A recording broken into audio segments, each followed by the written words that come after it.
G'day YouTubers, and thank you for tuning in to today's video on YouTube. My throat is actually quite relatively sore today. And of course, yes, despite this, I'm actually willing to take some fresh air so that I can relax and enjoy a bit of nature. And lo and behold, apart from the nasturtiums, we've got a cat who has decided to take in charge of the whole backyard garden. I'm actually quite curious about this cat. And I've also done a bit of digging as well, because I'm preparing for plants to be grown for next year, which will be 2026. A sunflower, of course, we're seeing lots of carder bees, common carder bees, and we're also starting to see some various different signs of decay. Some of the zinnias, especially that big one there, are unfortunately dying, but some are straightforward, still surviving, to possibly say the least. This huge congregation of nasturtiums has been building up very, very large by the mass ever since. It's a much drier day. Tomorrow is going to be expected to be quite wet and windy at times. But how would I even know? We've got a whole bunch of nasturtiums. We've got tomato plants. Unfortunately, not much of the tomatoes have been straightforward survived, but I can still start sort of see a bit of flower action like so. And if I go ahead and have a bit of proof, there they are.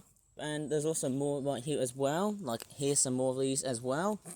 Got a bit of zinnia action here as well, but as I said earlier before, yeah, this one here is sort of sinking a little bit down. So that's actually sort of showing signs that this flower might be straightforward dying.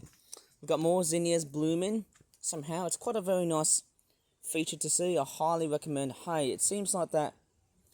Yeah, it feels like everything's been moved so far. I think it was like that when I found it somehow. But I'll tell you what, lo and behold, the nasturtiums have been growing so massively wild. And I can actually see, apart from the cat, I can just see a bit of squirrel action here as well.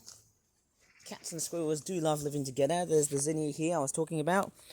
That is unfortunately dying. We've got lots of cosmos flowers.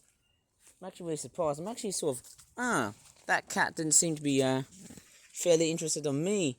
Looks like that cat was just lounging down, noticing just how sad it looked, because that cat toy, straightforward, has been totally dismantled by the rain.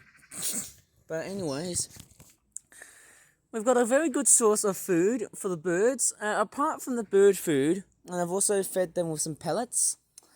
Yes, I'm also starting to see bits of berry action here as well. So it's quite nice to see a bit of berry features here. I don't think they're edible, obviously.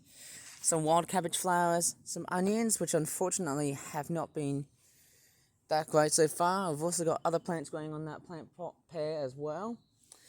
We've got the cosmoses, there's the zinnias here.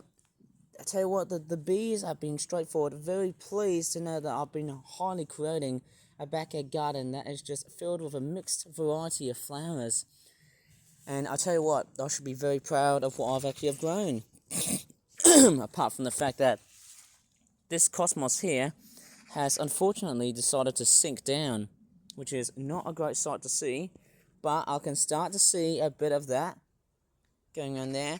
And there's actually a fairly interesting visitor in one of those sunflower plants here. It's not been growing very well, but we've got a ladybird that's actually sitting. Is it a 7-spotted ladybird? Oh, I think I just dropped it by accident. Sorry about that. Might have been 7-spotted.